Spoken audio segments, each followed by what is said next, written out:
Chapter 12. The Calling of Abram. Now Yahweh said to Abram, "Get out of your country, and from your relatives, and from your father's house, to the land that I will show you. I will make of you a great nation. I will bless you and make your name great. You will be a blessing. I will bless those who bless you, and I will curse him who curses you. All of the families of the earth will be blessed in you." So Abram went, as Yahweh had spoken to him. Lot went with him. Abram was 75 years old when he departed out of Haran. Abram took Sarai his wife, Lot his brother's son, all their substance that they had gathered, and the souls whom they had gotten in Haran. And they went forth to go into the land of Canaan. Into the land of Canaan they came. Abram passed through the land to the place of Shechem, to the oak of Moreh. The Canaanite was then in the land. Yahweh appeared to Abram and said, "I will give this land to your seed." He built an altar there to Yahweh, who appeared to him. He left from there to the mountain on the east of Bethel, and pitched his tent, having Bethel on the west, and Ai on the east. There he built an altar to Yahweh, and called on the name of Yahweh. Abram traveled, going on still toward the south. Abram and Sarai in Egypt. There was a famine in the land. Abram went down into Egypt to live as a foreigner there, for the famine was severe in the land. It happened, when he had come near to enter Egypt, that he said to Sarai his wife, "See now, I know that you are a beautiful woman to look at.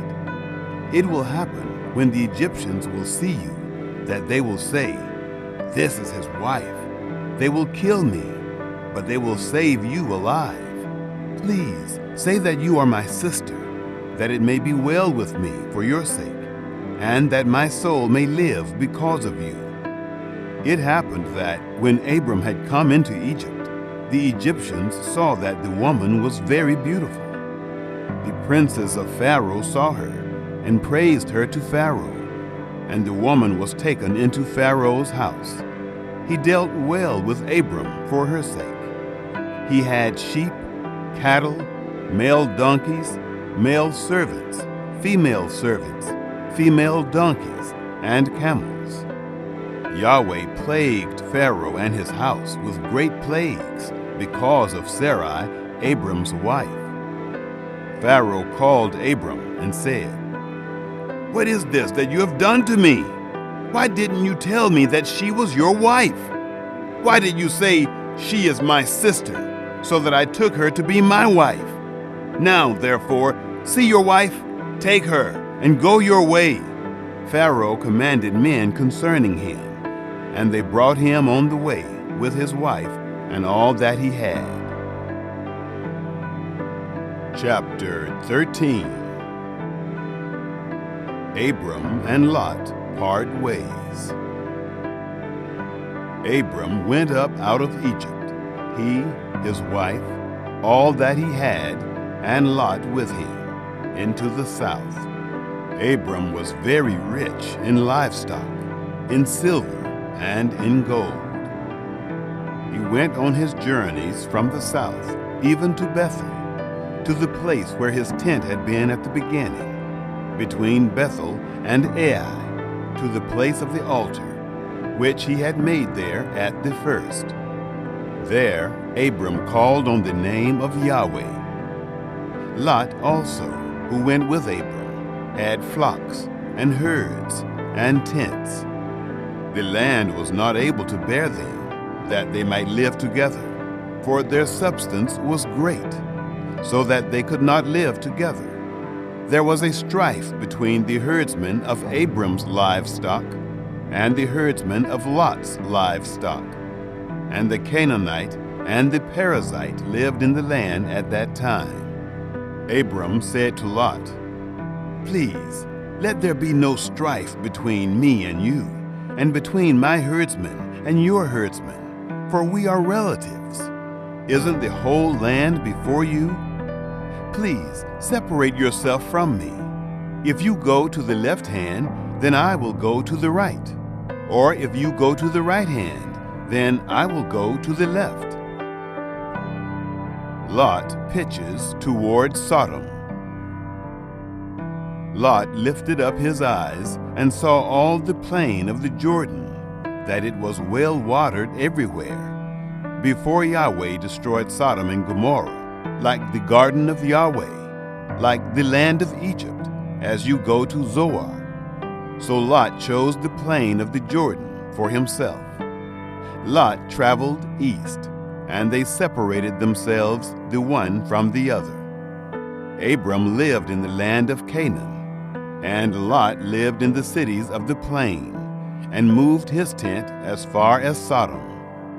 Now the men of Sodom were exceedingly wicked and sinners against Yahweh. God renews the promise to Abram. Yahweh said to Abram, after Lot was separated from him, "Now, lift up your eyes and look from the place where you are, northward and southward and eastward and westward. For all the land which you see, I will give to you and to your offspring forever. I will make your offspring as the dust of the earth, so that if a man can number the dust of the earth, then your seed may also be numbered. Arise, walk through the land in its length and in its breadth, for I will give it to you."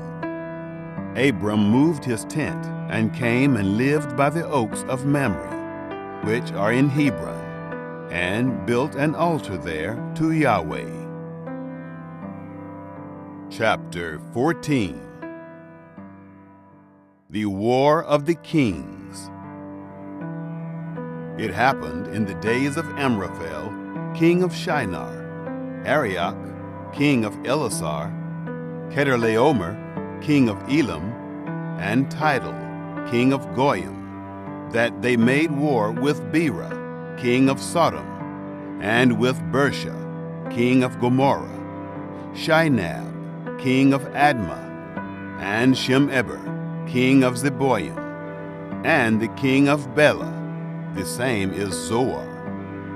All these joined together in the valley of Siddim, the same is the Salt Sea. 12 years they served Kedorlaomer, and in the 13th year they rebelled. In the 14th year Kedorlaomer came, and the kings who were with him, and struck the Rephaim in Ashtaroth Karnaim, and the Zuzim in Ham, and the Emim in Sheva Kiriathaim, and the Horites in their Mount Seir, to El Paran, which is by the wilderness. They returned and came to En Mishpat, the same is Kadesh, and struck all the country of the Amalekites, and also the Amorites that lived in Hazazon Tamar.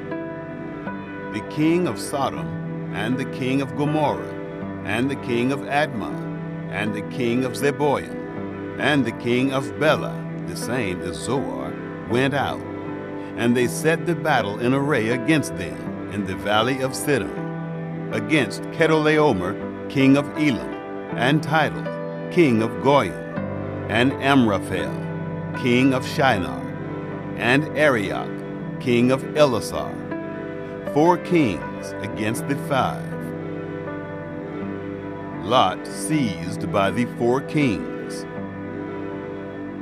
Now the valley of Siddim was full of tar pits, and the kings of Sodom and Gomorrah fled, and they fell there, and those who remained fled to the hills. They took all the goods of Sodom and Gomorrah, and all their food, and went their way.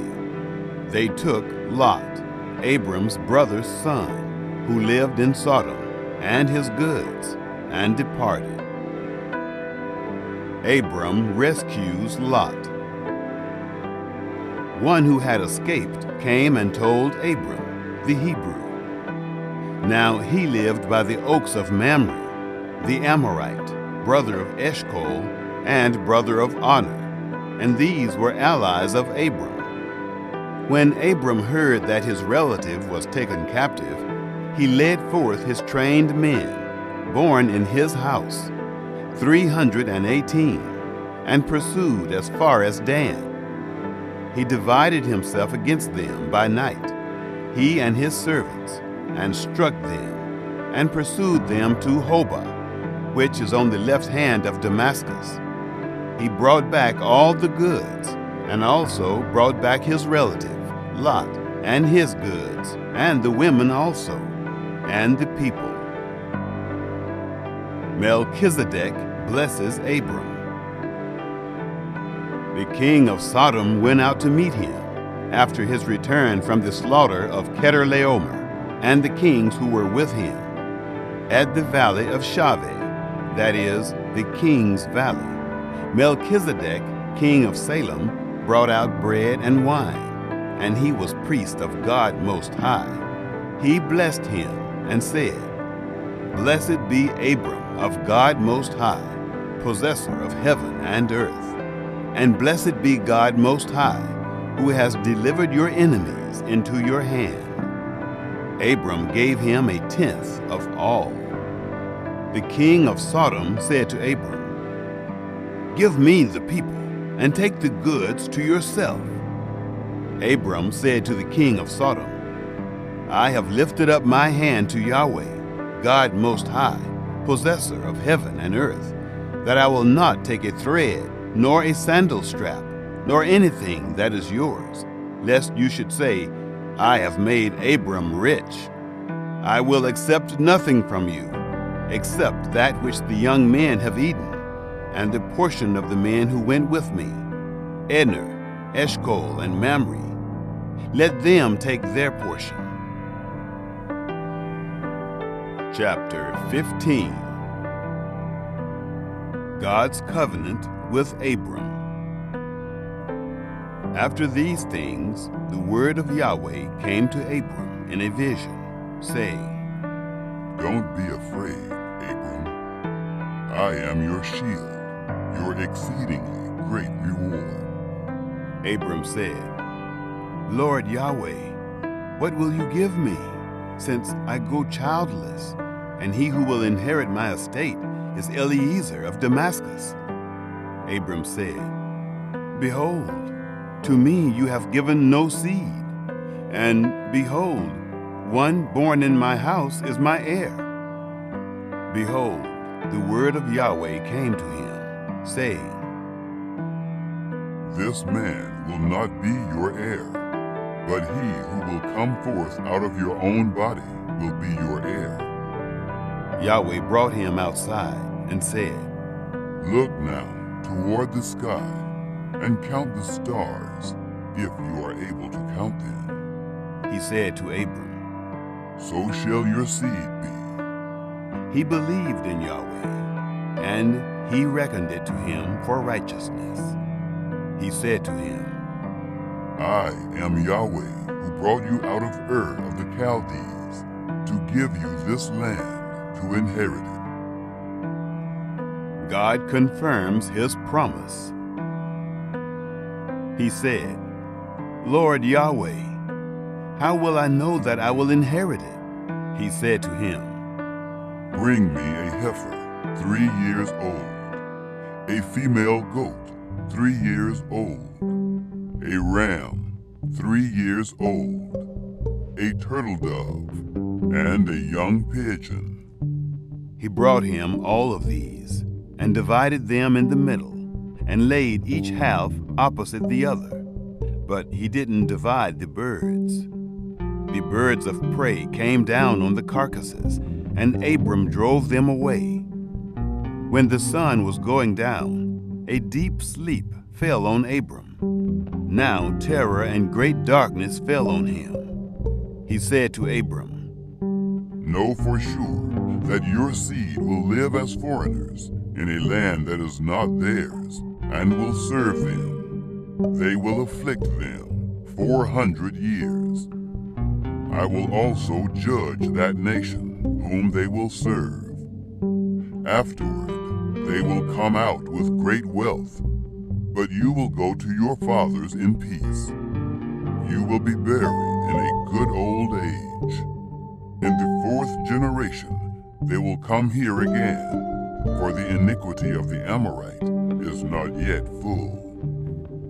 It came to pass that when the sun went down and it was dark, behold, a smoking furnace and a flaming torch passed between these pieces. In that day Yahweh made a covenant with Abram, saying, "To your seed I have given this land, from the river of Egypt to the great river, the river Euphrates, the Kenites, the Kenizzites, the Cadmonites, the Hittites, the Perizzites, the Rephaim, the Amorites, the Canaanites, the Girgashites, and the Jebusites.